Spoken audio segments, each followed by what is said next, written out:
Good morning. It's time for us to begin our class this morning. We have those that are visiting with us this morning. Glad to have you with us. Glad to have all of our members. Looking forward to the Bible study. Want to go to God in prayer before we begin. Our mighty God, our gracious and loving Heavenly Father, we're thankful unto Thee, Father, for this life that You have given us. We're thankful for the wonderful blessings You bestow upon us day by day. We're thankful, Father, for this body of Thy people, and we pray You'll be with us as we work and labor in this area, that You will bless our efforts, help us to be faithful in our service to Thee. We're thankful for the night's rest You've given us and for this day that we've awakened to. Pray that You'll be with us as we live our lives day by day and help us to let our light shine in this community, in our homes, in our places of work. We pray that You'll be with us as we open Your Word this morning and study from the book of Joshua. Pray that You'll be with Stephen as he directs the class this morning. Give him a good remembrance of the things he's prepared. Be with us and help us to glean the lessons from Your Word that will be applicable to our lives. We pray these things, Father, in Your Son's name. Amen.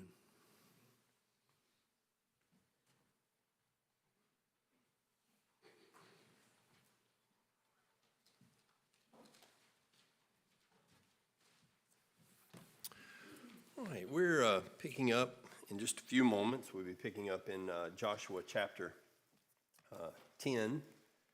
We're finishing up the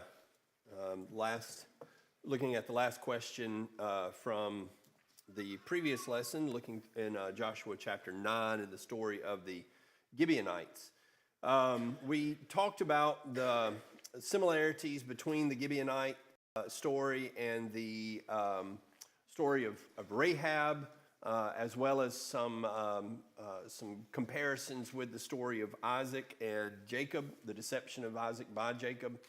I wanted to just make a note about the comparisons between this story and the parable in Luke 16, beginning in verse 1. And what do you see here by way of comparison of the Gibeonites there and the unrighteous steward?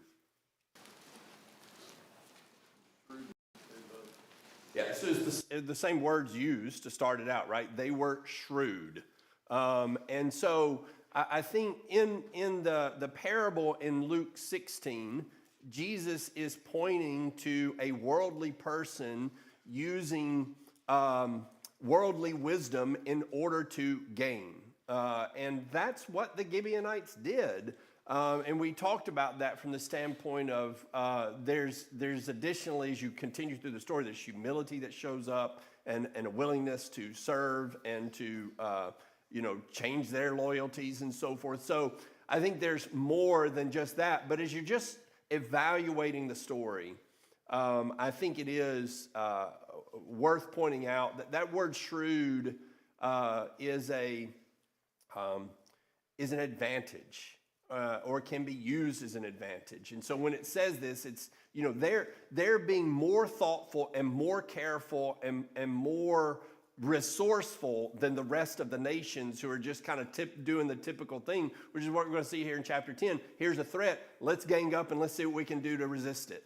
Here are people going, what are some other options? And of course, that's they end up surviving because of that. And so I do think there's commendable aspects, just like Jesus is commending not everything that the unjust steward did, obviously, but he's saying, hey, pay attention to that. Look at what he's doing. And is there anything you can learn from that? And so I think that's what we can do with the Gibeonites, to be sure, is just say, is there something there that we can learn from? And I certainly think that there is. Okay, opening up then to chapter 10, we are continuing this invasion, and really starting in chapter 10, we have something of a more straightforward path. Chapters 10 and 11, we're just going to kind of march through the rest of the territory as they conquer one kingdom, one city after another. The map that we've been looking at, this is the map of the territories of Canaan, divided up into the various tribes, and at least as they're described later on. And so we'll get to that. In fact, as we start up in chapter 12, all of these geographical descriptions will be given. I pulled up this map from my Bible software. I don't love the way that they have their maps, but what it allows me to do is be much more specific about what I want on the map. And the other maps just have what they have. So just before we get into the chapter this morning, to get a little geography in our heads. So here is Gilgal up here. This is the place where they camped out before they took Jericho, which is right here. Now, up at the very top, let's see if it shows up there. Yeah, you can barely see it. Up at the top is Ai. And then, so that from Jericho up to Ai. And then the assumption in this map is that they would come back and camp out at Gilgal. And this would be the supposed path that they would take to get over to Gibeon, looking at ancient roads and so forth, which would take them right by Jerusalem, which is one of the kings who's going to gang up on Gibeon that they're going to meet.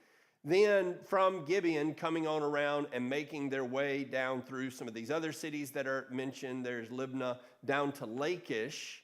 The king of Gezer would come down as well. That's this green path to meet at that place. Here's Makkedah, where they would flee to and then go on to take Eglon and Debir and Hebron, or at least battle with the people from these cities.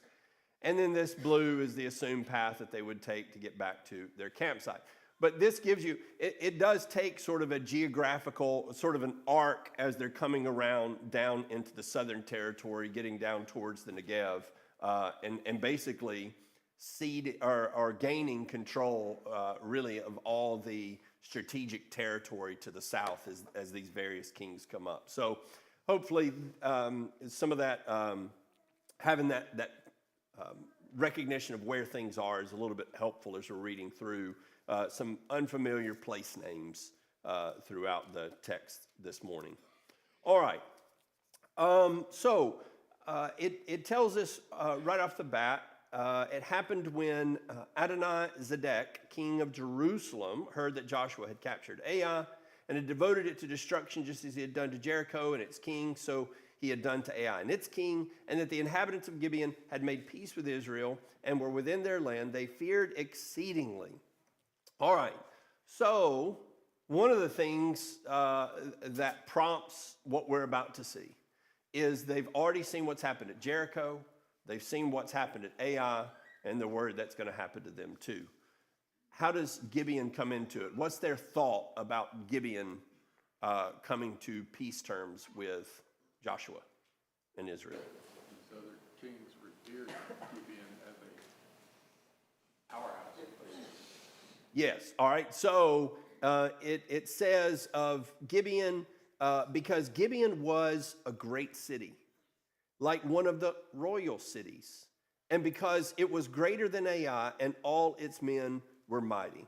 So the language here suggests that they would have been a formidable opponent, not only in size, but also in military prowess. That these would have been people that you would have expected would have put up a significant roadblock to Israel being able to just come in. So if they're on their side, now what?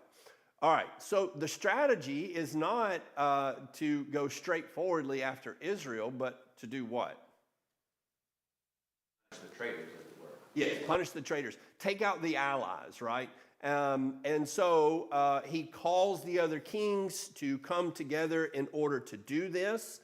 It says, therefore Adonai-Zedek, king of Jerusalem, sent word to Hoham, king of Hebron, and to Piram, king of Jarmuth, and to Japhia, king of Lachish, and to Debir, king of Eglon, saying, come up with me, or come up to me, and help me, and let us strike Gibeon, for it has made peace with Joshua and with the sons of Israel. So the five kings of the Amorites, the king of Jerusalem, the king of Hebron, the king of Jarmuth, king of Lachish, and the king of Eglon, gathered together and went up, they with all their armies, and camped by Gibeon and fought against it. And so I think the idea is laying siege. Obviously, there's time enough for Gibeon to send a message at this point. So they come, and it says they camp near, and they're preparing, besieging Gilgal.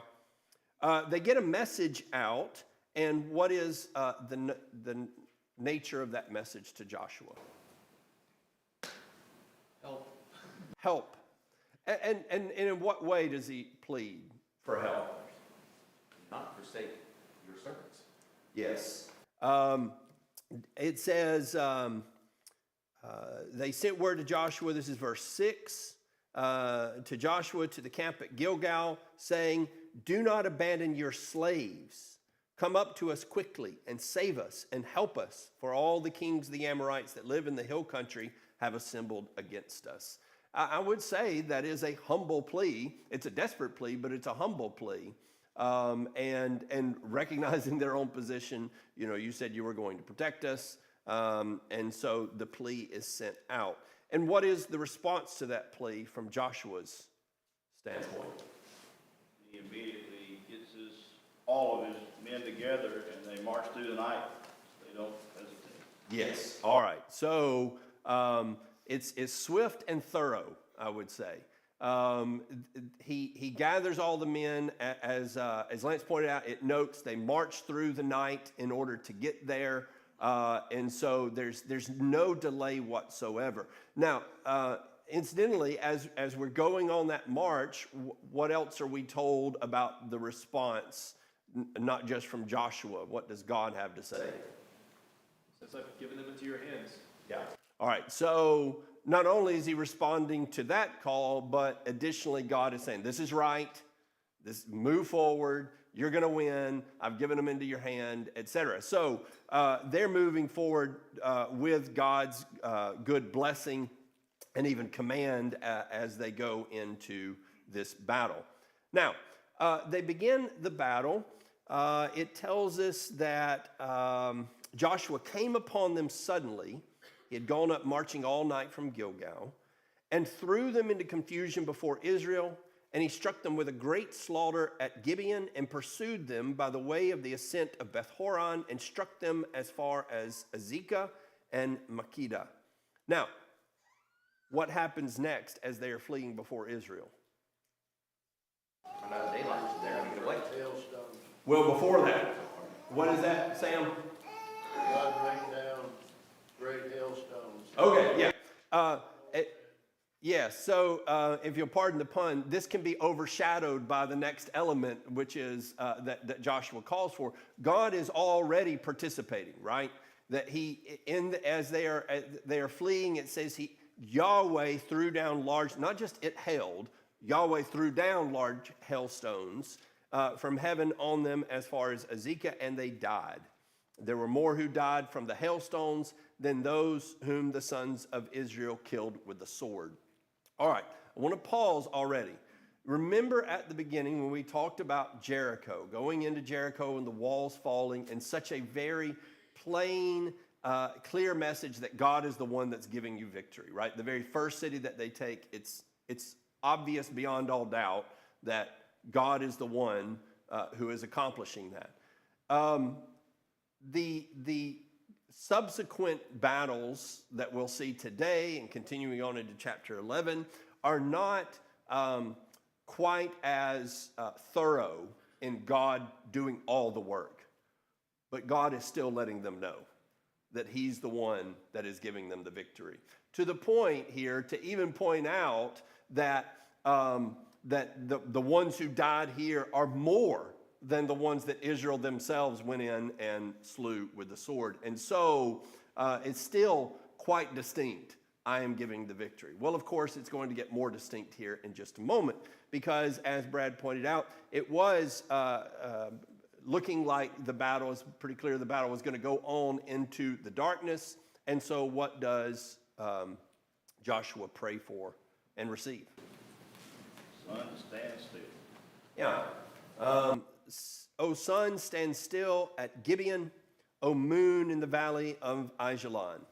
So the sun stood still, and the moon stopped, until the nation avenged themselves of their enemies. It goes on to say, is this not written in the book of Jashar? What do you know about the book of Jashar? Little more than this. Right. It's right there. That's the book. It's not. I think the idea is that other people noticed this and wrote about it. In addition to the inspired account, he is pointing outside the inspired account and say, you can go hear about this over there. There are indicators all through, we talked about this with the stopping up of the Jordan, that other people could see and witness everything that God was doing, that these things aren't just Israel's sort of, wishful thinking of things happening, but rather there's several points at which the author says everybody would have noticed this. And I think this is one of those. Look, you could go read about this over there in Jasher, and that person who wrote about it knows about it as well. And the sun stood in the middle of the sky and did not hasten to go down for about a whole day. And there was no day like that before it or after it, when Yahweh listened to the voice of a man, for Yahweh fought for Israel. Then Joshua and all Israel with him returned to the camp at Gilgal. All right, now, at this point, commentaries, they just do lots of acrobatics to figure out what exactly this means besides what it says it means. Now, one of the things that they'll do is point to poetry. They'll point even to the prophets that say, the sun, the moon, and the stars fell, and we see that language through the prophets talking about rulers being taken down. And of course, Revelation picks up that language. And so they'll throw this into sort of that apocryphal category and just say, this is just an exaggerated way of saying the battle went on all day. What's the problem with that interpretation?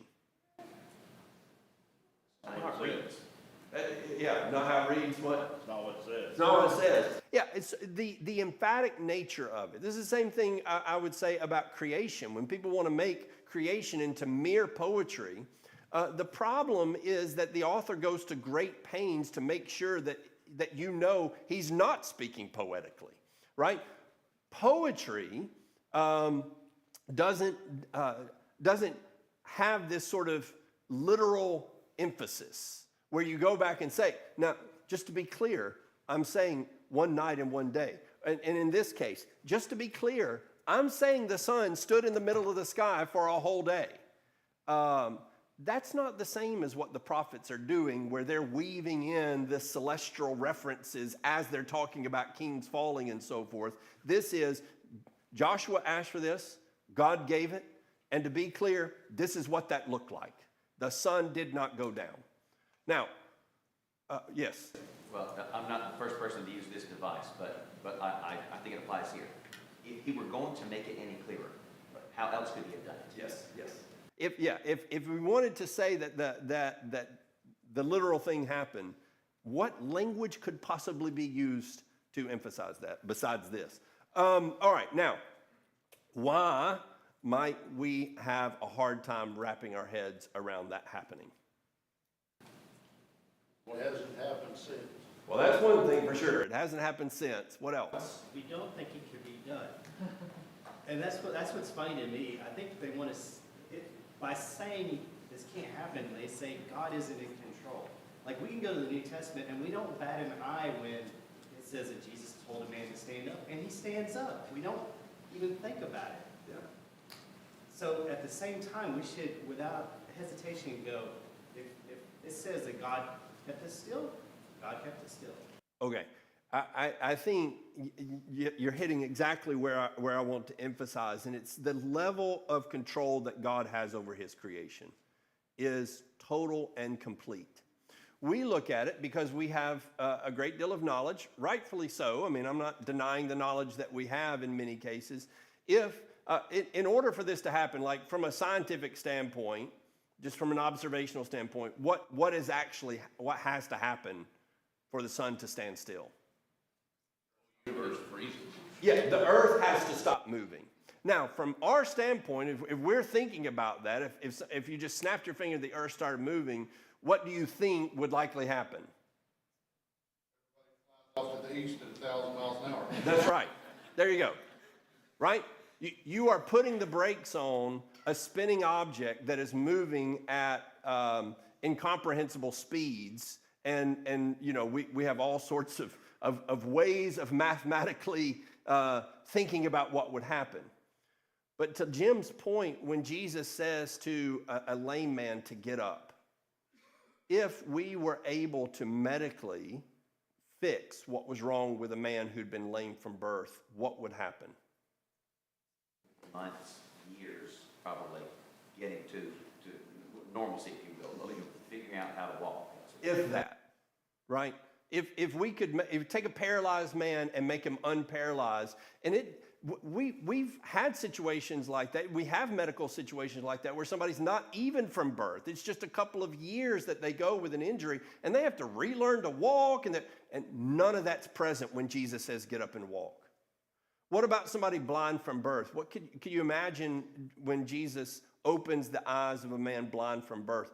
What do you think would be the natural consequences of that if Jesus is not, if the miracle's not involved? What is that? What is that? What is that? I can't recognize it. That's right. You've got all sorts of perception problems. Can you imagine seeing light for the first time? That would be blinding, right? You struggle when you wake up in the morning and the light comes in. Your eyes are not ready to perceive it. Can you imagine the psychological effects of it? It would just be overwhelming, the sensation that you've gone your whole life not having, and then all of a sudden you have it. Jesus knows and can handle all of that in the miracle. And I think, as Jim says, we read right past that and we don't think what all is being done. We just think something medically got fixed, right? Whoa. The amount that has to go on for that to happen just like it says it happened is incredible. And I think, in many ways, no less incredible than God being able to hold the earth in place, hold the sun in place for a day, and to keep all the consequences, all the natural consequences from occurring, right? He can handle all of that, and then he can start it back up at a moment. Kevin? Speaking of the book of Jasher, apparently there are Chinese legends about the sun stopping just above the horizon. Well, there you go. Jeff? I'm going to say, if you've already convinced yourself that the 7 days of creation was really 7 periods of millions and millions and millions of years, I have no doubt that would affect your ability to try to convince yourself that God couldn't stop it. Yes. Yeah, and to that point, yes. And this is why I'm making a point of emphasis here. To wiggle your way out of the explanation of one miracle walks you down a path that causes you're becoming materialistic, and you're thinking non-natural things. Let me look first for the natural explanation, when the Bible is explicitly, emphatically telling you this is not natural, right? This unnatural thing happened. And so you're setting yourself up to sort of go down that path of, well, what about this? And then what about this? And it's what I've said about the creation. If you can deny creation in 7 days, then you can certainly deny virgin birth. And so it has no end point. We want to take it at its word. Kevin? And you will reach the conclusion that Richard Dawkins did. If he ever did meet God, he said he would say, why did you make yourself so hard to find? Right. Because you yourself have covered him up all your life. That's right. That's right. Okay. All right. So the sun stands still for a whole day. The battle continues, and Israel continues to be victorious. It tells us then that the 5 kings fled and hid themselves at the cave of Makkedah. And then it was told Joshua, saying, the 5 kings have been found hidden in the cave of Makkedah. And Joshua said, roll large stones against the mouth of the cave and assign men by it to keep watch over them.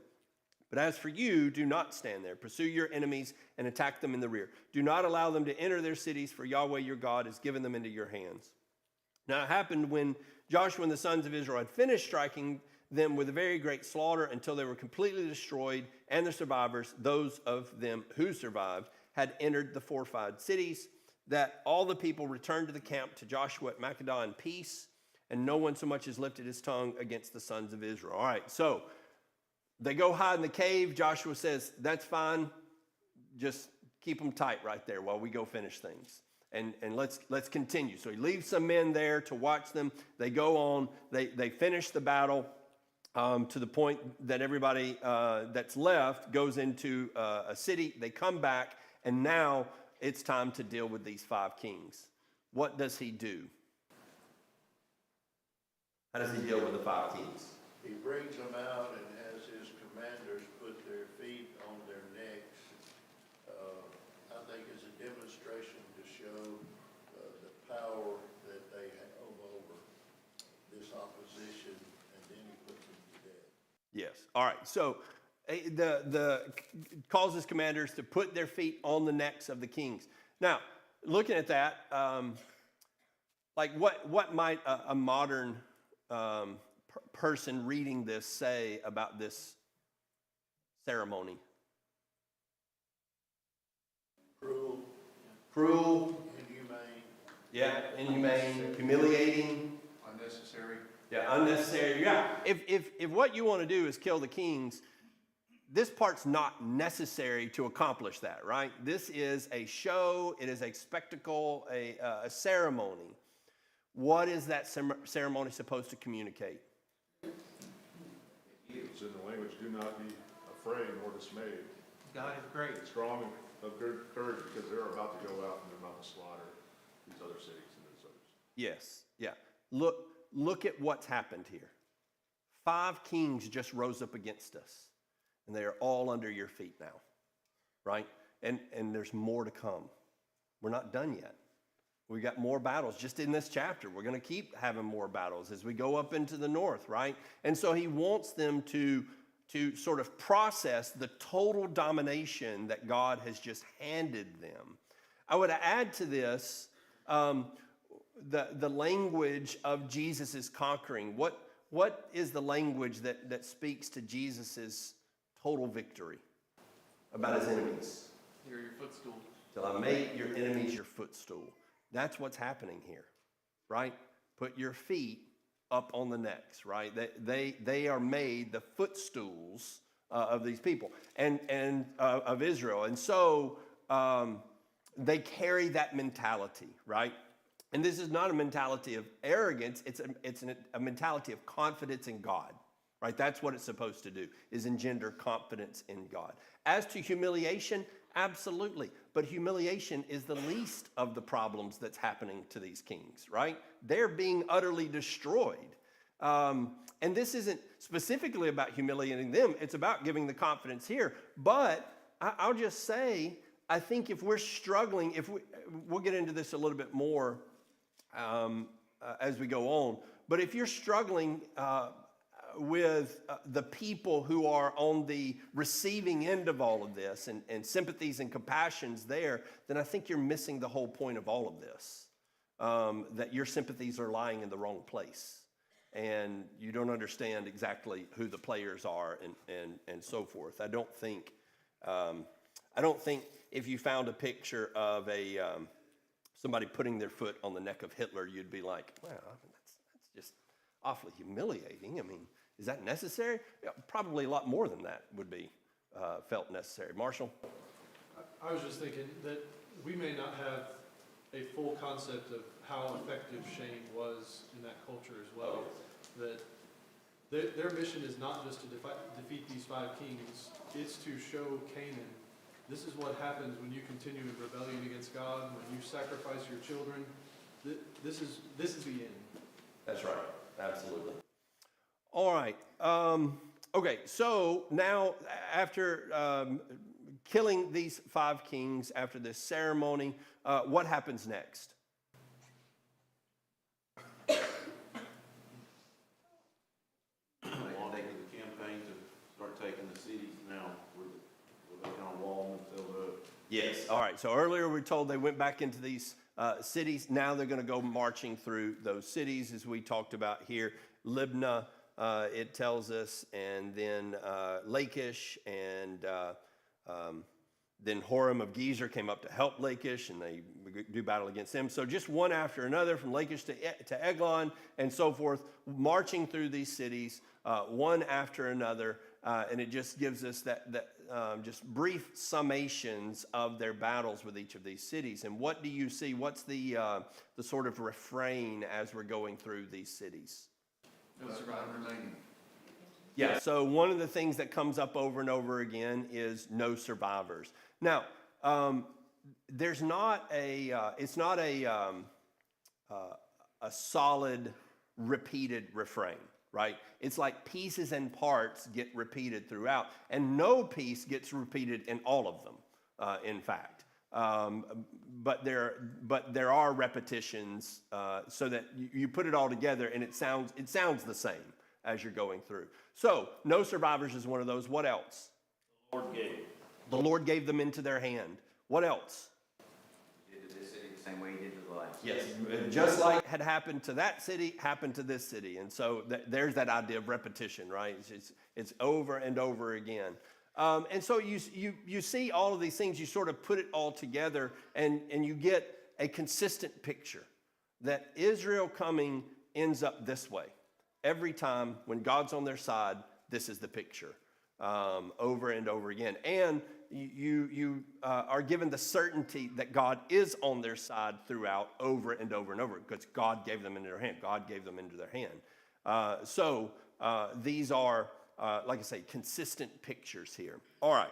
Now, we've sort of answered this throughout, what's God's role in all of this. We've got the hail.